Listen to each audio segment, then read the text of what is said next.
কি অবস্থা সবার, র্যান্ডম অ্যানিমেশনের সোলো লেভেলিং এর সিজন 2 এর সর্বশেষ ভিডিওতে তোমাদের সকলকে জানাচ্ছি স্বাগতম। ঈদটা তোমাদের কেমন কাটলো সেটা অবশ্যই কমেন্টে জানিয়ে দিও। অ্যান্ড তোমাদের এখনো ঈদের শুভেচ্ছা জানাই নাই, সবাইকে জানাচ্ছি ঈদ মোবারক। যাই হোক, আজকে আর বেশি কথা না বললে সরাসরি মূল ভিডিও শুরু করি। 13 নম্বর এপিসোডের শুরুতেই আমরা দেখতে পাই চাহিনের অবস্থা এখানে অনেক বেশি খারাপ হয়ে গেছে, মানে সে যখন তখন মারা যেতে পারে এমন একটা অবস্থা। তখনই জিনউর মাথায় একটা বুদ্ধি আসে। জিনউ তখন ক্যামেরাম্যানকে বলে, দ্রুত রেকর্ডিং বন্ধ করো, তা না হলে আমি তোমার এই ক্যামেরাকে ভেঙে ফেলবো। ক্যামেরাম্যান তখন কোনো কিছু না বলে তার ক্যামেরাটা খুলে বন্ধ করে দেয়। তখনই সেখানে টাস্ক মিন বিয়ঙ্গুর বডিকে তাদের সামনে নিয়ে আসে। বেক ইউনহু তখন জিনউকে জিজ্ঞাসা করে, তুমি এখন কি করতে চাইছো? জিনউ তখন বলে, এখন এক্সপ্লেন করার সময় নেই। জিনউ তখন বিয়ঙ্গুর লাশের কাছে যায় এবং সেখানে গিয়ে অ্যারাইজ বলে, আর এই কারণে মিন বিয়ঙ্গুর শ্যাডো এক্সট্রাক্ট হয়ে যায়। মানে মিন বিয়ঙ্গু এখানে জিনউর শ্যাডো আর্মির একজন সোলজার হয়ে গেছে। এদিকে গোতোর যে সকল টিমমেটরা বেঁচে গিয়েছিল তাদেরকে তাদের চেয়ারম্যান আবারও সেই আইল্যান্ডে ফিরে যেতে বলে। হোশিমো তখন বলে, তুমি আমাদের আবারও সেই আইল্যান্ডে ফিরে যেতে বলছো? তুমি সেই মনস্টারটাকে দেখোনি? যদি তুমি সেই মনস্টারটাকে দেখতে তাহলে তুমি কখনোই এরকমটা বলতে না। সেই গোতো রিউজির মতো একজন টপ ক্লাস হান্টারকেও সেকেন্ডের মধ্যে মেরে ফেলেছে। তখনই সেখানে দাঁড়িয়ে থাকা অন্য একজন হান্টার তাকে বলে, সেই অ্যান্ড কিং মারা গেছে। একজন কোরিয়ান হান্টার সেই অ্যান্ড কিং কে মেরে ফেলেছে। হোশিমো তো তার কথা বিশ্বাসই করতে পারছিল না। এদিকে এখানে থাকা সকল কোরিয়ান হান্টারই জিনউর এরকম অ্যাবিলিটি দেখে অনেক বেশি অবাক হয়ে যায়, কারণ জিনউ এখানে মৃত মানুষদের শ্যাডো এক্সট্রাক্ট করে তাদের পাওয়ারকে নিজের পাওয়ার হিসেবে ব্যবহার করতে পারে। এবার মিন বিয়ঙ্গু চাহিনের দিকে যেতে থাকে। জিনউ তখন সবাইকে বলে, আমি একটা আওয়াজ শুনতে পেয়েছিলাম, আর এই আওয়াজটা ছিল মিন বিয়ঙ্গুয়ের। সে আমাকে বলছিল আমি যেন তার পাওয়ার ব্যবহার করি। এরপরে আমরা দেখতে পাই মিন বিয়ঙ্গু চাহিনের কাছে যায়। যেহেতু সে একজন এস র্যাঙ্কের হান্টার ছিল, এ কারণে বিয়ঙ্গু খুবই সহজে চাহিনকে হিল করে দেয়। এসব দেখে জিনউ বলে, আমি এখনই বুঝতে পারছি যে মিন বিয়ঙ্গু আসলে কত ভালো একজন মানুষ ছিল। আমি তো তাকে কোনো অর্ডারও দেইনি, সে নিজে নিজেই চাহিনের কাছে গিয়ে তাকে হিল করেছে। চৈজন ইন তখন ভাবতে থাকে, প্রত্যেকটা ফাইটের সাথে সাথে নিজের পাওয়ারকে অনেক বেশি বাড়িয়ে ফেলা এটা আসলেই অনেক ডেঞ্জারাস একটা পাওয়ার। এরপরে বেক ইউনহু জিনুর কাছে যায় এবং জিনুর কাঁধে হাত রেখে বলে, মিন বিয়ঙ্গুর পাওয়ার তোমাকে অনেক বেশি সাহায্য করবে ভবিষ্যতের ফাইটগুলোতে। তবে মিন বিয়ঙ্গু কখনোই কোনো ফাইট পছন্দ করতো না, এই কারণে আমি তোমাকে রিকোয়েস্ট করছি তুমি বিয়ঙ্গুকে দিয়ে কখনোই কোনো ভায়োলেন্স করিও না। জিনু তখন বেক ইউনহুকে বলে, রেড গেটওয়ালা সেই দিনেও তুমি আমার কাঁধে এভাবেই হাত রেখেছিলে, তবে আজকের ব্যাপারটা আলাদা, কারণ সেদিন তুমি আমাকে অর্ডার দিয়েছিলে আর আজকে তুমি আমাকে রিকোয়েস্ট করছো। জিনু বেক ইউনহুকে বলে, আর আমি এমনিতেও বিয়ঙ্গুকে আমার নিজের শ্যাডো আর্মিতে রাখবো না। এটা বলে জিনু বিয়ঙ্গুর কাছে যায় এবং তার শ্যাডোকে রিলিজ করে দেয়। এ কারণে বিয়ঙ্গু এখানে চিরকালের মতো মুক্তি পেয়ে যায়। এখান থেকে সম্পূর্ণভাবে ভ্যানিশ হয়ে যাওয়ার আগে বিয়ঙ্গু বেক ইউনহুর দিকে তাকায় এবং কিছুটা হাসি দেয়। এদিকে জাপানিজ চেয়ারম্যান তখন কারোর সাথে কথা বলছিল। সে তাকে জিজ্ঞাসা করে, এই জিনউ তো এই রেড মিশনের অংশ ছিল না, তাহলে সে হঠাৎ করেই এখানে কিভাবে এলো? ফোনের অপর পাশ থেকে রেজি তখন বলে, মানা রেটিং অনুযায়ী হঠাৎ করেই জিনউ এখানে চলে এসেছিল। চেয়ারম্যান তখন বলতে থাকে, এই ফাইটে আমরা আমাদের 7 জন এস র্যাঙ্ক হান্টারদেরকে হারিয়ে ফেলেছি, সেই সাথে মেইন বসকে হারিয়ে দিয়েছে একজন কোরিয়ান হান্টার। রেজি তখন তাকে জিজ্ঞাসা করে, এখন আমাদের কি প্ল্যান 9 অ্যাক্টিভেট করা উচিত? কারণ আমরা যদি এখন এরকমটা করি তাহলে আমাদের দেশের হান্টাররাই অনেক বেশি দুর্বল হয়ে যাবে, তখন আমরা নিজেদের দেশে ওপেন হওয়া পোর্টালগুলোকেই সামলাতে পারবো না। চেয়ারম্যান তখন তাকে বলে, দ্রুত সেখান থেকে চলে আসো। এটা বলেই সে রেগে তার মোবাইলটাকেই ভেঙে ফেলে। এদিকে আমরা দেখতে পাই অ্যান্ড কিং আর কুইন মারা যাওয়ার পর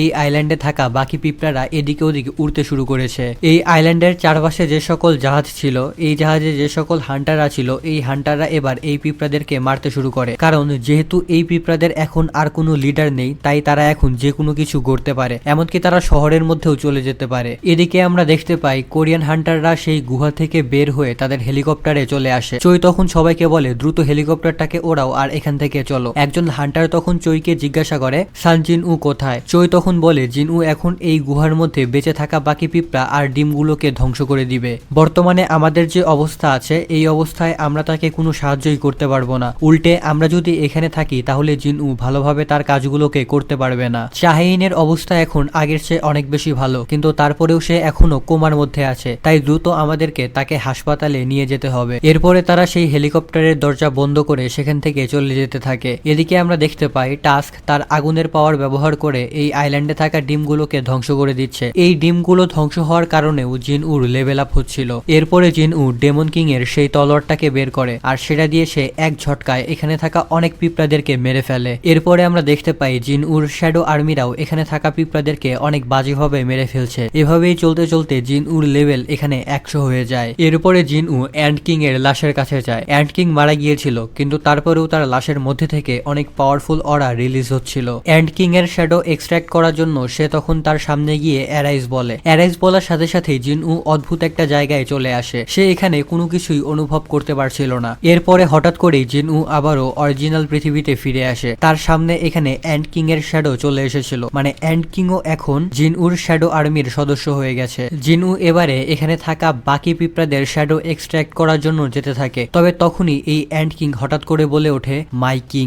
আর এই কথাটা শুনে জিনউ এখানে অনেক বেশি শকড হয়ে যায়, কারণ আজ পর্যন্ত জিনউর কোনো শ্যাডো সোলজারই কথা বলতে পারতো না, তবে এই শ্যাডোটা পারছে। এরপরে এই অ্যান্ট কিং হাঁটু গেড়ে জিনউর সামনে বসে পড়ে এবং বলে মাই কিং, আমাকে একটা নাম দিন। জিনউ দেখতে পায় এই অ্যান্ট কিং এর র্যাঙ্ক হচ্ছে জেনারেল। জেনারেল র্যাঙ্ক হওয়ার কারণেই সে হয়তো এখানে কথা বলতে পারছে। জিনউ আজ পর্যন্ত কখনোই এই র্যাঙ্ক দেখেনি, মানে জেনারেল র্যাঙ্ক সে আজকেই প্রথম দেখলো। জিনউ তখন এই অ্যান্ট কিং কে জিজ্ঞাসা করে, আমি তোমাকে হত্যা করেছি, তাই তুমি কি আমার আদেশ মানবে? অ্যান্ট কিং তখন বলে, আমি মারা যাইনি, আপনার সাহায্যে আমার পুনর্জন্ম হয়েছে, তাই আমি সবসময়ই আপনার আদেশ মানব। এরপরে অ্যান্ট কিং আবারও জিনউকে বলে, মাই কিং, আমাকে একটা নাম দিন। জিনউ তখন তার নাম দেয় বেরু। এরপরে জিনউ এখানে থাকা বাকি সকল পিঁপড়াদের শ্যাডো এক্সট্রাক্ট করে। এদিকে আমরা দেখতে পাই অনেকগুলো পিঁপড়াই অলমোস্ট শহরের কাছাকাছি চলে এসেছিল। তবে এখানে আগে থেকেই অনেক ছোটখাটো হান্টাররা অপেক্ষা করছিল। এই পিঁপড়ারা যখন এখানে চলে আসে তখন এই হান্টাররা তাদের নিজেদের জীবনের বাজি রেখে এই পিঁপড়াদের সাথে ফাইট করতে থাকে। এদিকে জিনউ এখানে এসব পিঁপড়াদের দেখে বলে, আরে এখানে তো অনেক পিঁপড়া আছে। বেরু তখন বলে, এখানে মোট 4000 পিঁপড়া আছে, কোনো লিডার না থাকার কারণে তারা চারিদিকে ছড়িয়ে পড়েছে। জিনউ তখন বলে, তুমি কি তাদেরকে মারতে পারবে? বেরু তখন বলে, অবশ্যই মাই কিং, শুধুমাত্র আপনাকে আমাকে অর্ডার দিতে হবে। এরপরে বেরু উড়ে গিয়ে এখানে থাকা সকল পিঁপড়াদেরকে এক এক করে মারতে শুরু করে। এদিকে আমরা দেখতে পাই একটা পিঁপড়া মিস্টার কিমকে অলমোস্ট মেরেই ফেলছিল। তবে তখনই বেরু এখানে এসে এই পিঁপড়াটাকে টুকরা টুকরা করে ফেলে। মিস্টার কিম তো তাকে দেখতেও পায়নি। মিস্টার কিম বুঝতে পারছিল না যে এটা আসলে কি ছিল, যে এখানে থাকা সকল পিঁপড়াদেরকেই টুকরো টুকরো করে কেটে ফেলছে। তবে জুহি এটাকে দেখে বুঝতে পারে এটা নিশ্চয়ই জিনউর কাজ। এবার এদিকে আমরা দেখতে পাই কোরিয়ান হান্টারদের সেই হেলিকপ্টারকেও পিঁপড়ারা চারপাশ থেকে ঘিরে ফেলেছে। এই হেলিকপ্টারে থাকা মেজ টাইপ হান্টার কোন রকমে হেলিকপ্টারের সামনে একটা শিল্ড বানিয়ে পিঁপড়াদেরকে আটকে রাখছিল। আর এই হেলিকপ্টারে থাকা বাকি হান্টাররাও তেমন কিছু করতে পারছিল না। তখনই এখানে থাকা পিঁপড়ারা এই শিল্ডটাকে ভেঙে এই হেলিকপ্টারের উপরে একবারে আক্রমণ করতে নেয়। তবে তখনই তাদের উপরে অনেক বড় একটা বজ্রপাত এসে পড়ে। এই কাজটা করেছিল জিনউ। জিনউ এখানে কাইসেলের উপরে উড়ে উড়ে তাদেরকে বাঁচাচ্ছিল। আর এখানেই জেজু আইল্যান্ড রেড মিশনটা শেষ হয়ে যায়। সকল এস র্যাঙ্ক হান্টাররাই নিরাপদে ফিরে এসেছিল, আর বাকি হান্টাররা এই সকল পিঁপড়াদেরকে শহরের মধ্যে ঢুকতেই দেয়নি। এখানেই জেজু আইল্যান্ড রেইডের মিশনটা তারা কমপ্লিট করে ফেলে। এরপর আমরা 2 দিন পরের চায়না বর্ডারের একটা সিন দেখতে পাই। এখানেও অনেকগুলো পিঁপড়া উড়ে চলে এসেছিল। তবে চায়নার কাছেও একটা ন্যাশনাল লেভেলের হান্টার ছিল, আর তার নাম ছিল লিউ জিগ্যাং। লিউ তখন তার হাতে থাকা তলোয়ার দিয়ে বাতাসের মধ্যেই একটা স্ল্যাশ মারে, আর এই একটা স্ল্যাশের কারণে উপরে আকাশে অনেক বড় একটা বিস্ফোরণ হয়। আর এই বিস্ফোরণের কারণে সেখানে থাকা সকল পিঁপড়ারাই মারা যায়। লিউ তখন বলে, এটা আসলেই লজ্জাজনক একটা ব্যাপার, আমি অ্যান্ড কিং এর বদলে এই সকল মশাদেরকে মারছি। আমাকে যদি সেখানে যেতে দেওয়া হতো তাহলে আসলেই অনেক বেশি ভালো হতো। জেজু আইল্যান্ড রেড শেষ হয়ে গেছে, বেশ কয়েকদিন পার হয়ে গেছে। এই মিশনে যারা যারা মারা গিয়েছিল তাদের সবার জন্য একটা মেমোরিয়ালের আয়োজন করা হয়েছিল। এখানে সকল হান্টার আর সাধারণ মানুষরা এসেছিল। জিনউও এখানে ফুল দেওয়ার জন্য এসেছিল। সারা পৃথিবী কিন্তু জেনে গিয়েছিল যে এই জেজু আইল্যান্ড রেড মিশনটা শুধুমাত্র জিনউর কারণেই কমপ্লিট হতে পেরেছে। এখানে অনেক মানুষই জিনউকে হিরো বলছিল, তবে কিছু মানুষ এখানে বলছিল জিনউ যদি আরেকটু আগে সেখানে যেত তাহলে এতজন হান্টার মারা যেত না। সে যদি আগে সেখানে যেত তাহলে মৃত্যুর পরিমাণ অনেক বেশি কমে যেত। জিনউ যখন সেখান থেকে চলে আসছিল তখন বেক ইউনহু জিনউকে বলে, নিজের মাথা উঁচু রাখো, তোমার কারণেই আমরা এই মিশনটাকে কমপ্লিট করতে পেরেছি। জিনউ যখন সেখান থেকে চলে যাচ্ছিল তখন চাহে ইন তাকে দেখতে থাকে। চেয়ারম্যান গো গানহিও তখন জিনউকে ধন্যবাদ জানায়। জিনু তখন গো গানহিকে বলে, আমি যদি আরেকটু আগে সেখানে যেতাম তাহলে মিন বিয়ঙ্গু হয়তো বেঁচে থাকতো। গো গানহি তখন বলে, তোমার কারণেই এই মিশনটা কমপ্লিট হয়েছে, আর তোমার কারণেই এই শহরের হাজার হাজার মানুষ বেঁচে গেছে, এ কারণে তোমাকে পুরস্কার দেওয়া হবে। এরপরে গো গানহি জিনউকে জিজ্ঞাসা করে, তোমার ফিউচার প্ল্যান কি? এখন যেহেতু তোমার পাওয়ার এক্সপোজ হয়ে গেছে তাই তোমাকে কেউই আর একা একা থাকতে দেবে না। অনেক বড় বড় গিল্ডও তোমাকে তাদের গিল্ডে ইনভাইটেশন পাঠাবে, তাই এটা আমাদের জন্য জানা এখন ইম্পর্টেন্ট যে তুমি পরবর্তীতে কি করতে চাও। চাও? জিনউ তখন বলে এখন আমি নিজের একটা গিল্ড ওপেন করব। এদিকে এখন আমরা আবারও জেজু আইল্যান্ডের সিন দেখতে পাই। এখানে নাইট গিল্ডের গিল্ড মেম্বাররা ছিল। এখানে জংসুরা মূলত এসেছে এটা চেক করার জন্য যে কোনো পিঁপড়া বেঁচে আছে কিনা, আর তারা যদি এখানে ইম্পর্টেন্ট কোনো কিছু পায় তাহলে তারা সেটাকে নিয়ে যাবে। তো তারা যখন এসব কথা বলতে বলতে সামনের দিকে এগিয়ে যাচ্ছিল তখনই গুহার মধ্যে থেকে একটা অদ্ভুত লোক বাইরে বেরিয়ে আসে। জংসু তখন তাকে জিজ্ঞাসা করে তুমি এখানে কেন আর তুমি কি চাও? সেই লোকটা এখানে অদ্ভুত একটা ভাষায় কথা বলছিল আর এই কথাগুলো তারা কেউই বুঝতে পারছিল না। তখনই তার পেছন থেকে আরো একটা হাত বের হয় এবং সেই হাতটা একটা তুড়ি বাজায়, আর এই তুড়ি বাজানোর কারণে এখানে থাকা সবাই অজ্ঞান হয়ে যায়। এরপরে এই দ্বিতীয় লোকটা গুহার মধ্যে থেকে বাইরে বেরিয়ে আসে। আমরা দেখতে পাই তার সারা শরীরের রং মূলত নীল। তারা এখানে বেশ অদ্ভুত ধরনের কথাবার্তা বলতে থাকে। তারা বলে কেউ একজন আছে যারা মানুষের পক্ষে কাজ করছে, তবে তার মানুষের পক্ষে কাজ করার কোনো কথা ছিল না। এখানে তারা মূলত জিনউর কথা বলছে। এরপর তারা দুজনেই নিজেদের মতো পোর্টাল বানিয়ে সেই জায়গাটা থেকে চলে যায়। এরপরে আমরা সেখানে জিনউর বাবাকে দেখতে পাই। সেও এই গুহার মধ্যেই ছিল। সে উপরে দাঁড়িয়ে লুকিয়ে লুকিয়ে তাদের কথা শুনছিল।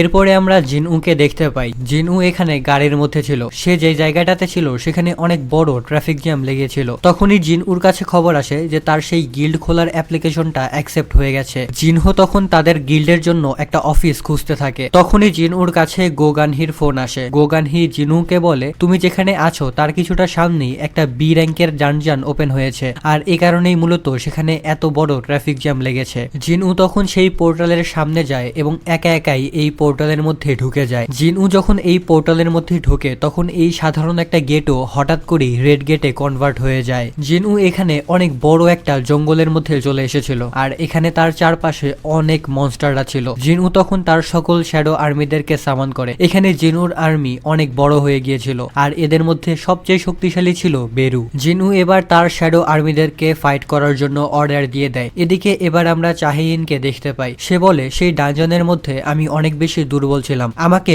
অন্য হান্টারদের সাহায্য নিতে হয়েছে, আমাকে আরো অনেক বেশি শক্তিশালী হতে হবে, আমি জিনুর সাথে কাজ করতে চাই, আমাকে জিনুর মতোই শক্তিশালী হতে হবে। এরপরে একদম শেষ সিনে আমরা ওপি একটা জিনিস দেখতে পাই। এখানে জিনুর সকল আর্মিরা একদম লাইন বেঁধে জিনুর সামনে হাঁটু গেড়ে বসেছিল। জিনু তাদের সামনে দিয়ে ফ্লেক্স করতে করতে হেঁটে যায়। এরপর সে খুবই ডেঞ্জারাস একটা অরা নিয়ে বলে আমার পরবর্তী শিকার কোথায়। আর এখানেই সোলো লেভেলিং এর সিজন 2 এর 13 নম্বর এপিসোড শেষ হয়ে যায়। অন্যভাবে বললে এখানেই সোলো লেভেলিং এর সিজন 2টা সম্পূর্ণভাবে শেষ হয়ে যায়। এখন সোলো লেভেলিং এর সিজন 3টা নিয়ে অনেক বেশি কথাবার্তা হচ্ছে, কারণ সোলো লেভেলিং এর অ্যানিমেশনের যে ডাইরেক্টর সে সম্ভবত অন্য একটা অ্যানিমে নিয়ে অনেক বেশি বিজি হয়ে গেছে। এই কারণে হয়তোবা সোলো লেভেলিং এর সিজন 3টা 2026 সালের একদম শেষে, মানে 2027 সালের শুরুতে অথবা 2027 সালের একদম শেষের দিকে আসতে পারে। যদি তাড়াতাড়ি আসে তাহলে আমাদের জন্যই ভালো, আর যদি লেট করে ফেলে তাহলে ভাই ব্যাপারটা আসলেই দুঃখজনক। যাই হোক, আজকের মতো আমি এখানেই বিদায় নিচ্ছি। সকলেই ভালো থাকো, সুস্থ থাকো, আল্লাহ হাফেজ।